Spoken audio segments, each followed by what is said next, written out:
But we got to start with the breaking Myles Garrett news that came out this morning. If you guys missed it, according to Tom Pelissero, Browns star Myles Garrett recently requested a meeting with owner Jimmy Haslam, who declined to speak amidst Garrett's trade request, per sources. Both sides are dug in. Cleveland refuses to discuss a trade while Garrett is preparing to miss games if he's not traded. Tom Pelissero then followed that up, saying, quote, Myles Garrett has made clear since the end of last season that he wants to continue his Hall of Fame career elsewhere. The Browns organization, from ownership to GM to coach, is aligned on its offseason plans, which does not include trading Myles Garrett. Stay tuned. Mary Kay then chimed in with Jimmy Haslam told Myles Garrett to talk to Browns general manager Andrew Berry when Garrett asked to meet with Haslam amid his trade request, sources tell Cleveland.com. And then Aditi, friend of the show, chimed in with a little more context on Myles Garrett big picture. Aditi said, when Myles Garrett was playing through injuries to both feet, a thigh, and an Achilles this year, he told our NFL on CBS crew how bothered he was that certain Browns teammates weren't giving better energy. He said he'd called out offensive teammates for their body language, and when I asked why, if he was so irritated he didn't just have surgery, he said, quote, I want to win. This is my purpose until it's not, end quote. Which is to say, one, this has been brewing and isn't only about the QB, and two, I may not know another superstar who could so quickly pivot to another purpose. Garrett has never defined himself solely by football. In a game of chicken, this is a man who could easily go write anime or live abroad until he gets his way. Now on NFL Network this morning, we got a little more context from Mike Garafolo on the stalemate currently happening between the Browns and Myles Garrett. So let's listen to Mike Garafolo, who gives a little more context into how this call happened and what it means. Let's bring up Tom Pelissero's post on X here and run through the news here and provide the context for what is happening. Myles Garrett, we know he wants a trade. He's made that clear. Not about money. It's about playing for a competitive team. Does not feel right now the Browns are in that situation. The Browns have made it clear, publicly, privately, we are not trading this guy. He is not going anywhere. Andrew Berry telling me at the Combine, a future in which Myles Garrett is not playing for the Browns. That's not a future that we want to be in. So here's what happened.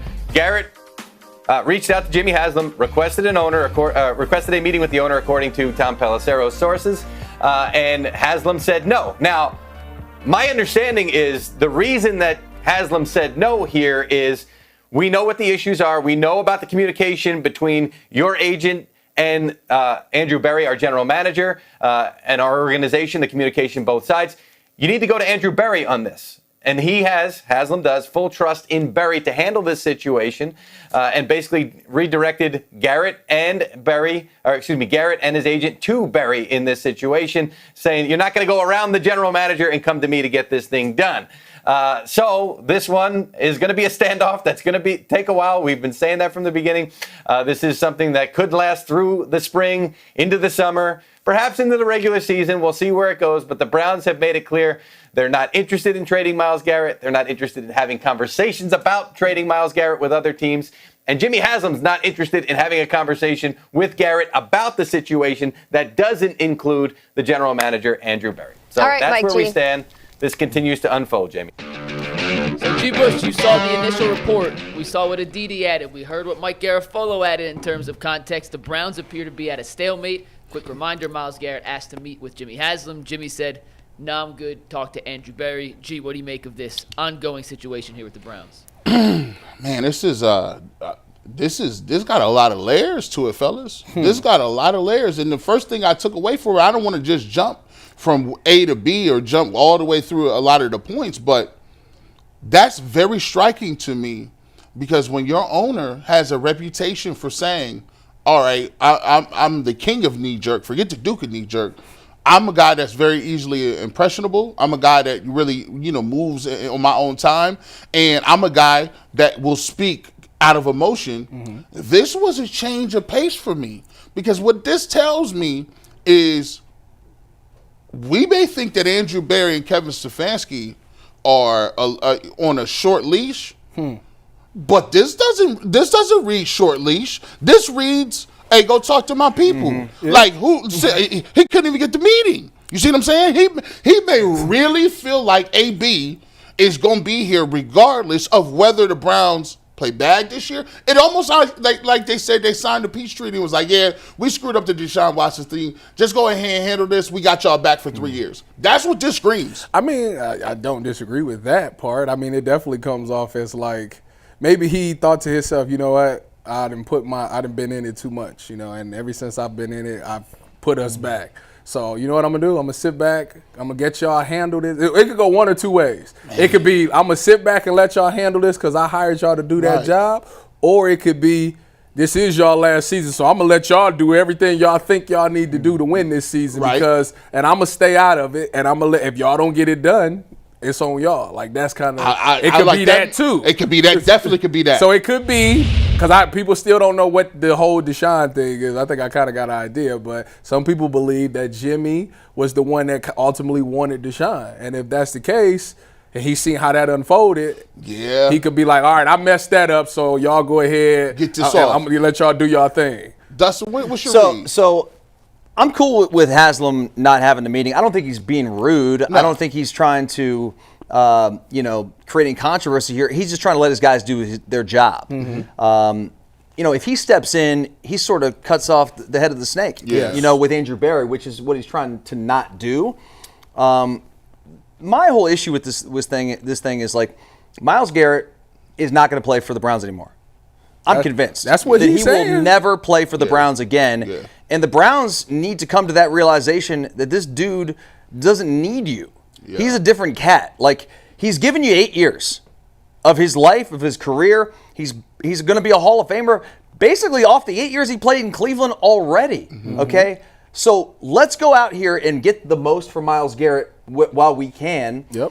As opposed to making this circus last throughout this offseason, throughout the draft, throughout the preseason, regular season games, whatever. Like, they don't need this distraction.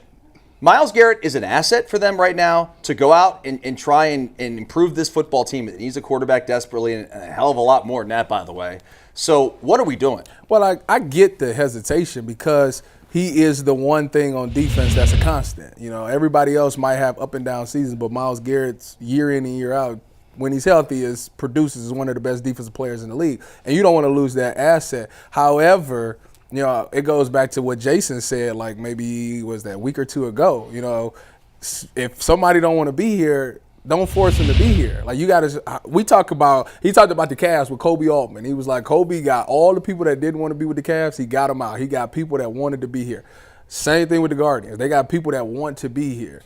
With the Cleveland Browns, like, why are y'all the only ones trying to be opposite of that? Like, if he don't want to be here, he's not going to give you 100% effort. It's not going to be genuine anymore. So take that, use that piece to rebuild and get and establish the right culture. Get guys that want to be here. It's really your chance to start over. Because the thing is, if you sit here and you keep him on the roster and he decides to sit out, nobody's winning. Y'all ain't winning games, and he ain't being productive, and he wasting a year of his career. So, like, stop doing that. Let's just move on. It is what it is. It was a great run while it lasted. Let's move on, get the best that we can get for him. I would understand if you want to wait till after June, because doesn't his cap hit go down after June 1st or something like that? So if you want to wait till after June 1st, it won't be this draft. Obviously, you ain't going to be able to get nothing from him for this draft. So you have to think about next year's draft and the year after that and just move on. It is what it is. Don't you think Myles Garrett could like, the Browns are trying to call his bluff, like he's not going to sit out. All of a sudden, in the fall they start finding him $900,000 or whatever it may be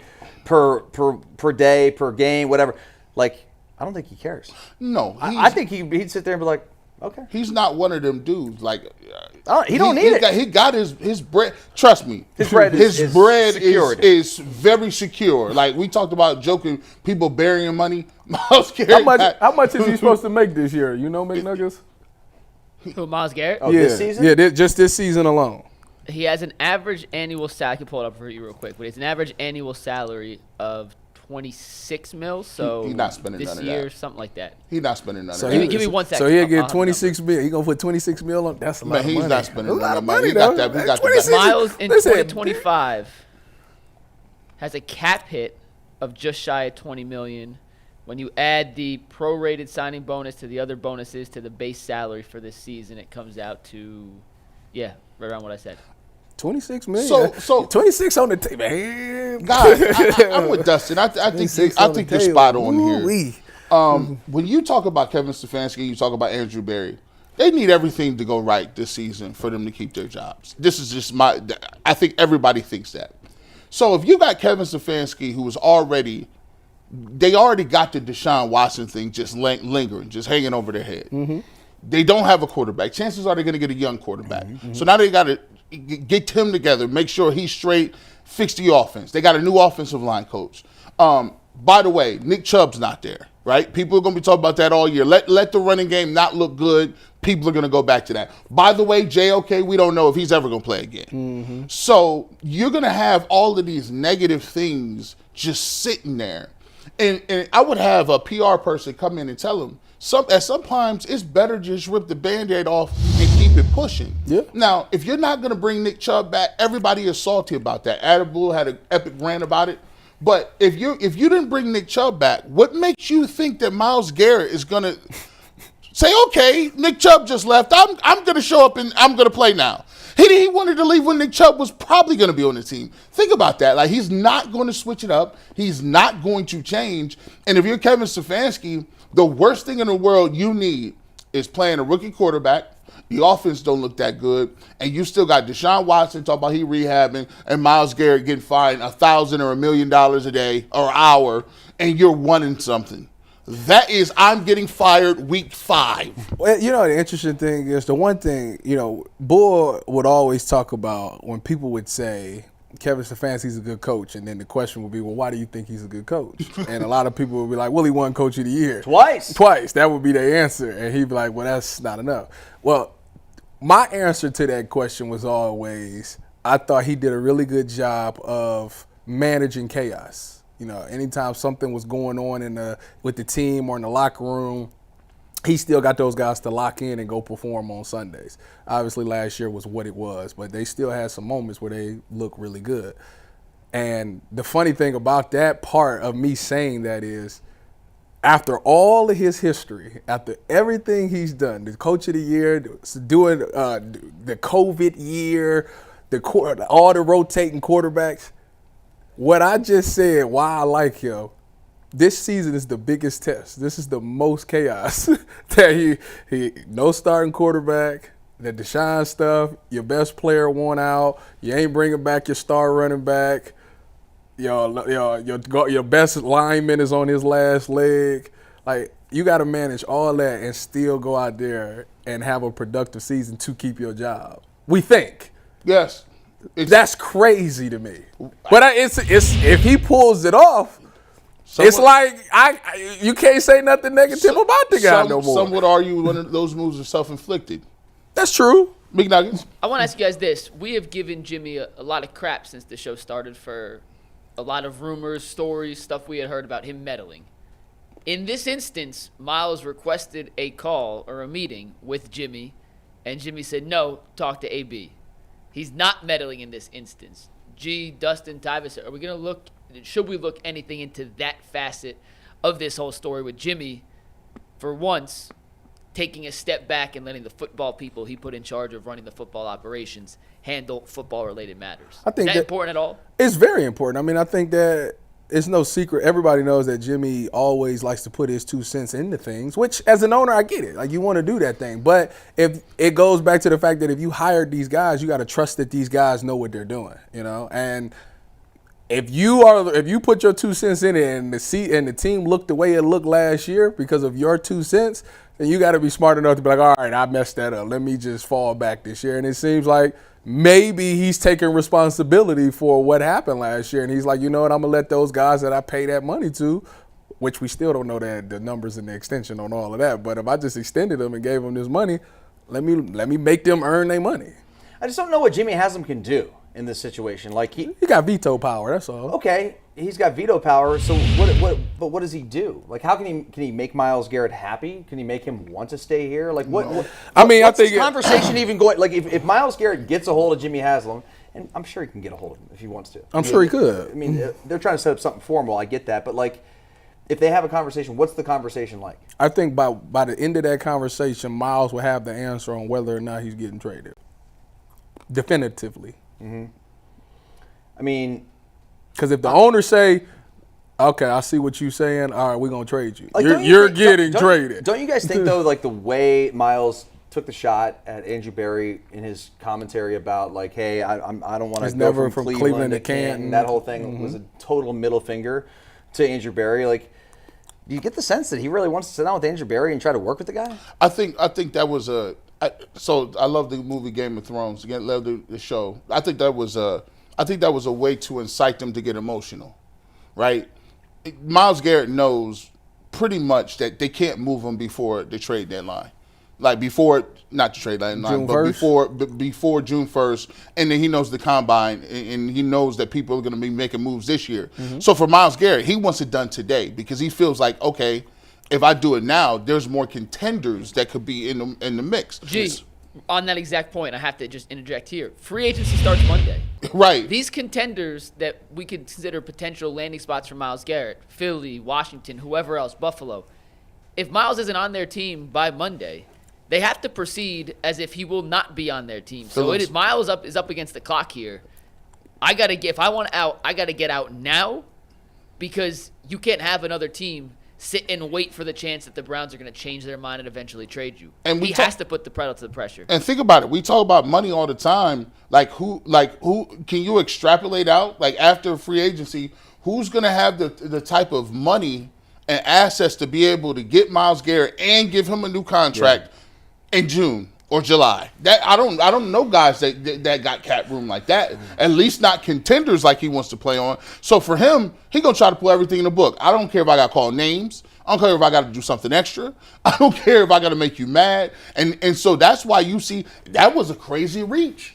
He just went and said, "Hey Jimmy, hey, I got to talk to you, dog." Jimmy's like, "Nah, I know what the timetable is. I mean, you just want to get up out of here." No. I mean, but isn't the timetable kind of working against the Browns as well in some ways? But the situation at the end is if they trade him, then the cap messed up, right? Ain't that what it is? Like they can't trade him because of his cap hit? They can't theoretically do it because of the money. Yeah, they're like, look, bro. That's what I'm saying. So like, what they supposed to do? Like, I'm not about to trade you and go in the hole. Yeah, we just had to restructure Deshaun Watson to get some operating capital, just to get some money to like pay for the coffee. Yeah, like we trying to keep the lights on, and you want to trade? No, we can't do that. We can. And here's the thing: maybe if both sides said this, if they came together and said, look, all we need you to do is stop talking reckless, and I'm gonna tell you, I'll give you my personal word that we are going to trade you, but we can't trade you now. The money ain't right. We're going to have to find something and later on during camp. Now, his side is going to say,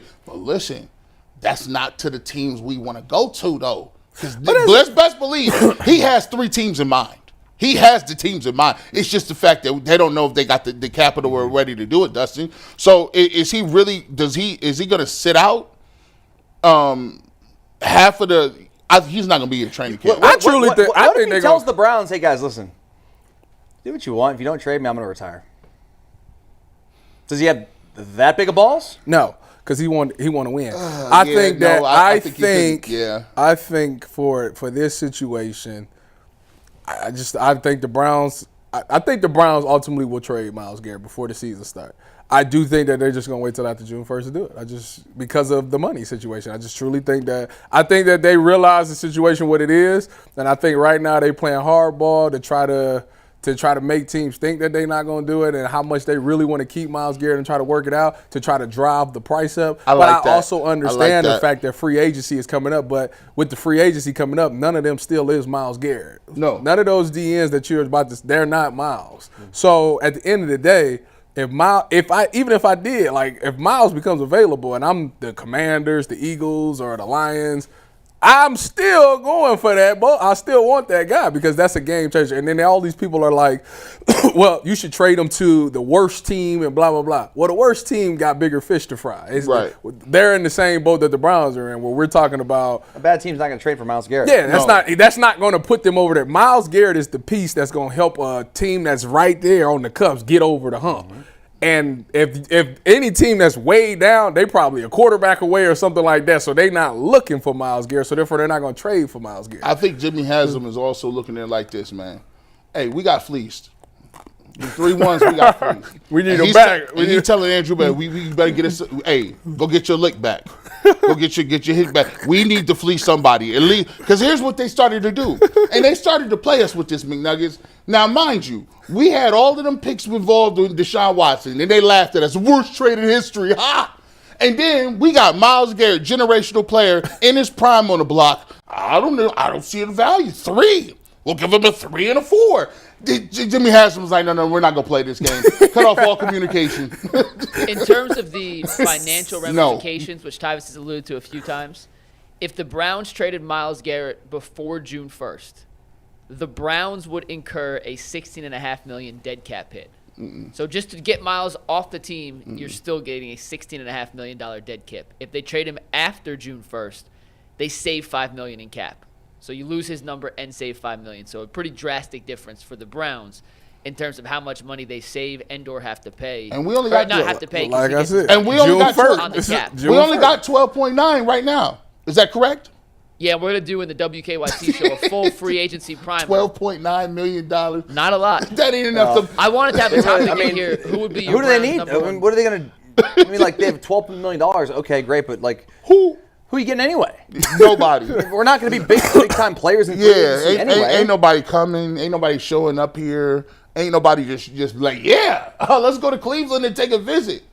Like we're at the point where your best playmaker. Kind of why. Sorry to cut you off there, go ahead. Bush. I mean, kind of why. Like you read those numbers, Mikey, about the dead cap and all those things, and yeah, it benefits you to wait till after June 1. But if it's after June 1, then you don't have a trade before the draft, and you don't have a player maybe on your roster for the fall. So like you kind of have to weigh the risk versus reward. Yeah. Do we need that extra money right now? I don't know. I think it's a very interesting conversation, and I'll be curious to see how this whole thing plays out because I would rather have a draft pick now, honestly. Right. At least I could put them on. Or draft picks. Yeah, multiple. And so here's the thing. That is another thing. Well, the interesting part. The interesting part about this is, if you trade Myles, guess what? Guess what they say the number one position in this draft is? Edge rushers. So I'm not saying they're going to be Myles, but you can at least hit on at least somebody that could give you some production because they say if you need a DN, this is the draft because there's so many of them. You know what's wild is when they didn't bring back Chubb, to me, that signaled, hey, bro. Running backs is another big thing in this draft, too. That's the second thing. That signal, for me, you might as well just go ahead and replenish from the draft, bro. Yep. Get you a running back. If you want to get you a defensive end, get you a quarterback. At least from a PR standpoint, to me, young talent that look actually competitive and entertaining is the only way they save their job. These little storylines with Myles Garrett hanging around, and you don't need that, man. You want people to be going to these games and watching the games being like, hey, man, I'm trying to see X quarterback throw to young receiver. Did you see that young running back do what he did? Wow, the Browns are really competitive, man. I think they got some foundation here. If you win 5-6 games that way, people will respect that. But if you trying to hold on to these vets, look, I want Myles Garrett to be here. I want Nick Chubb to be here. It ain't happening. What am I supposed to do? So at the end of the day, they got to find a way to maximize the trade and be like some of these other teams, man. When the 49ers drafted Trey Lance and they found out he was garbage, bye. When they found out in LA when Goff wasn't no good, what did they do? Trade? Oh, but you got to go. Sorry. Jimmy Garoppolo. These dudes been to Super Bowl. Can you imagine if you made it to a Super Bowl in Cleveland? You get a statue and all you can eat corned beef forever. You're never going anywhere. But they cut people like that. Oh, you could eat Polish boys and corned beef sandwiches. Yeah, that's a nice life. Hey, not just simple Polish boys, though. No. Let's wrap this topic with this. Come Monday, and we're going to talk Cavs next, but come Monday, will we have any progress in a Myles Garrett deal? Will he still be on the roster come Monday morning? Of course. He was on the roster, fellas. Will Myles be on the roster in the fall? No, Monday morning. Start a free agent. Yes! 2 yeses, Dustin. You make it 3 for 3? Yeah, I think he will be. But I think there's a chance. I mean, I'll say 75% he's on the roster. Unless somebody come, to me, it's all about the other teams, and if the other teams, like, I don't see anybody too desperate. Like, I don't see anybody that's like, oh, we need to get this done today. I mean, the Commanders, the Eagles, and the Lions would be the top 3 teams, which I don't mind sending them to any because they all on the NFC anyway. Right. Are the Browns delusional? What do you mean? with like what like I don't know What you think About what they can get from? well, number one, about how competitive they think they're going to be this year. They have to be, though, because we think, and we could be wrong, we think Stefanski and Barry are on the hot seat for this year. So they. I mean, I think have to I think win. they're on a hot seat. You think they're on a hot seat. Yeah, You think they're on a hot seat. You think they're on a hot seat. But the Browns apparently don't, because Well, I tell you what, the way that That's they kinda factual, the way that bro. they Like- treat this draft and free agency, the moves that they make, will tell us. If it's some stuff that they like reaching, like all right, we know what it is. But if it's oh yeah, we're gonna get the young quarterback, we're gonna get the mean, young, like, here's and you the- getting a bunch of young guys, that means that you must be good past this season. like we thought the Cavs were ballsy by running it back and getting rid of the coach, right? And they Yep. didn't really change the roster that much, but they had great players. Yeah. Okay. The Browns don't like. When I say delusional, I mean like, are they looking at their roster and do they feel like they can compete right now? Because they can't.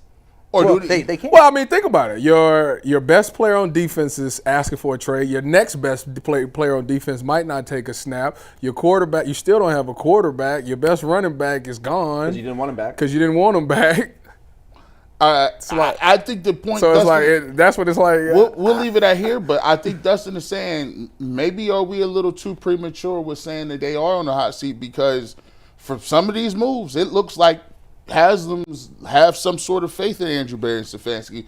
They don't seem too panicked to me. Talk to the hand. Yeah. Talk to AB. Go talk to my man's over here. And